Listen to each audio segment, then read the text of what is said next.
Like many longtime Yu-Gi-Oh players, I tend to use a lot of shorthand when I'm talking about deck ideas or combos or even just general theory, and that can make it really hard for newer players to understand what I'm talking about. So in today's video, I just want to throw a whole bunch of terms at you so you can hopefully understand what the YouTubers and the people that you're talking to are actually saying. And shorthand can be really helpful. It basically was designed to help people not have to know every single card and effect and interaction in the game, because if we can all just semi-agree on one term to call a particular sort of effect, then anytime you play against a deck that you're not familiar with, the person that's playing it can say, oh, this card is A, and then say a card that most of us are well aware of what it actually does. So in today's video, we're going to go through a lot of different pieces of terms, because in the past, I've seen people talk about terminology in Yu-Gi-Oh, and a lot of the times they just spend one video talking about one term. And actually, I did that like 3 years ago. I made a series of videos where I talked about particular terms, but these ones are going to be really gameplay oriented and also very card focused, which we'll talk about in a second. So first off, I want to talk about the term engine. So this is pretty common if you've ever played any card game. An engine is pretty much usually between 2 cards and 7 cards in a 40 card deck that don't actually meet the criteria for the main strategy of the deck, but usually it accomplishes one of 2 goals. So the most common goal is that the engine, that's usually not part of the archetype or the main strategy, it helps boost the consistency or power level of the main strategy. For example, Speedroid Terratop is a really good card that can facilitate rank 3 summons, and a lot of people played it in decks that don't actually play any other Speedroids besides the 3 copies of Terratop and the 1 Takaton Borg. Another good example is Brilliant Fusion. When you play Brilliant Fusion in decks, you usually just play 3 copies of Brilliant Fusion and 1 Gem Knight Garnet. That's sort of the Gem Knight engine or the Brilliant engine, and that's played in a lot of decks that want to have an extra normal summon. The other sort of purpose of an engine a lot of times is to sort of combat whatever meta is around at that point. So like the Speedroid Terratop engine doesn't really combat any like meta game shifts or anything. It's just to boost the consistency of the main strategy. But if you like suddenly started playing kaijus in your deck, like a kaiju engine, well, that's not really to help out your deck. It's actually just to hurt your opponent's deck. So those are sort of the main 2 reasons people play engines. Now, I know that some people that are maybe more casual think that decks should just be pure. In competitive play and even in most solid rogue play, at like a local level even, most people don't just play pure decks. There's not really any advantage to doing that. Sometimes it's cheaper to stick to sort of one strategy, but in terms of competitive likeness or whatever, it's really not a great idea to just play a deck with all one type of cards. There's very few reasons to actually do that. So engines are used pretty commonly to sort of diversify a different deck or a particular deck to do different things than it was maybe intended to do. Next up, I want to talk about bricks. So a lot of times you hear in deck profiles, oh, this card is a brick, or sometimes when you hear people talking about games, they're like, oh, I bricked really hard. If they're saying brick as a noun, they're talking about a card in their deck that they don't want to draw. So in those last 2 engine examples, both the Speedroid and the Gem Knight engines, Speedroid Takaton Borg and Gem Knight Garnet are considered brick cards. You don't want to draw them. So why would you play cards in your deck that you don't want to draw?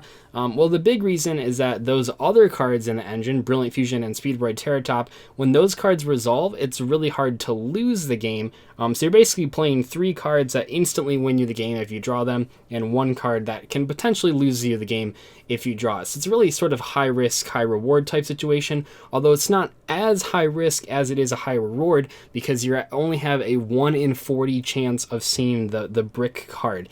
Now, when they're using bricked as like a verb, it usually means that their whole like opening hand couldn't do what their deck wanted to do. No matter how consistent a deck is, even the best decks in the game have had chances to brick with their opening hands. And what I mean by that is that no matter how many good cards you put in your deck, there's always some potential to draw a hand that simply is unplayable or only has like 1 play and then it's stopped by a hand trap, which, by the way, that's our next term. So a hand trap is a type of card that is unofficially determined by the community. Generally speaking, it's a monster card that you can discard from your hand or send to the graveyard from your hand to activate a quick effect. And a quick effect is one one that can be used on either player's turn.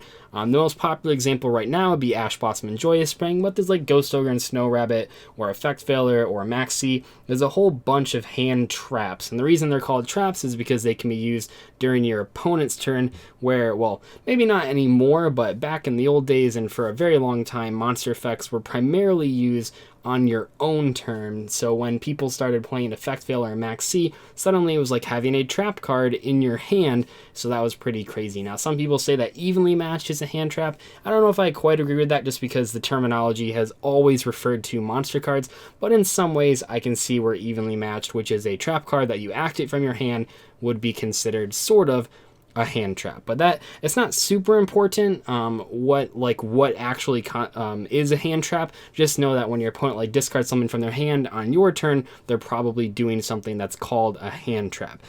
Anyway though, let's move on to some cards that are sort of they're usually used as placeholders for certain effects. So Garnet is the Gem Knight in the Brilliant Fusion engine, and a lot of the times people will call a brick card, they'll just call it a Garnet.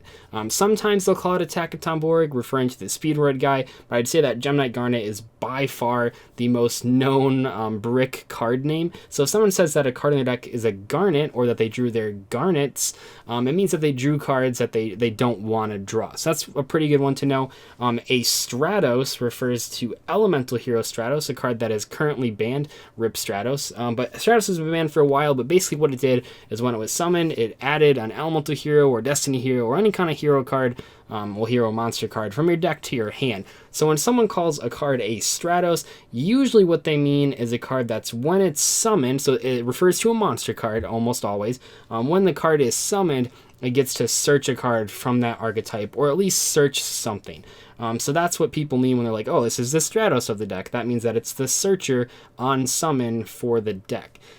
Similarly, a Rhoda refers to, well, Rhoda is an abbreviation of Reinforcement of the Army. It's basically the same thing as Stratos, except this usually refers to a spell card, not a monster card. Now that might not seem like a big difference, but I've never really heard anyone call a monster card a Rhoda, because Rhoda's a spell. It's an actual physical spell. So people usually refer to cards like that that are like spell searchers as Rhodas or as Reinforcement of the Armies. So that's what that means. Those two are pretty similar. A Foolish refers to Foolish Burial. Now Foolish Burial is like one of the simplest cards out there. You activate it and you send a monster from your deck to the graveyard. So when someone refers to their card as a Foolish or a Foolish Burial, you can usually expect that when they activate it, no matter what type of effect it is, it's going to send something from their deck to the graveyard, and usually it's going to be something that they hand select, not like a random milling effect.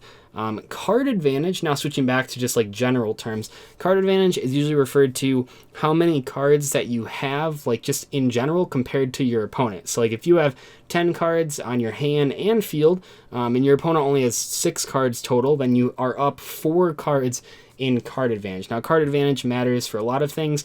Usually it's a good way of telling who's ahead in the game, although not always. But a lot of times when you hear people saying that a card is bad because it's bad card advantage, that refers to when you make like a card economic exchange kind of, like let's say you activate Dark Hole. Well, Dark Hole, when you activate it, you lose 1 card, so your card advantage goes down by 1. So with Dark Hole, you really want to destroy a lot of your opponent's cards, because if you destroy 1 card, you took a 0 on card advantage. No one, or both players go down by the same amount of cards that they started with, so they both go down by 1. But if you use Dark Hole on 2 monsters, well, then you're getting a plus in card advantage, because you now have 1 more card than your opponent. It's a really good way to quickly identify if a card is good or bad. Card advantage isn't everything. I mean, power level and tempo matters a lot, but a lot of the best cards in the history of the game give you an increase in card advantage, because having more cards means more options, and having more options means that you can win a lot easier. Now, the last thing that I want to talk about is a term that I keep posting about, mostly because it's just how people talk about tournaments, and I didn't realize how many people didn't know what it meant. So when I say that I'm X2 in an event, what does that mean? Well, the 2 stands for how many losses I have, and the X just stands for how many rounds there were. It doesn't matter how many rounds there were in a tournament. Most competitive players only care about how many losses you got.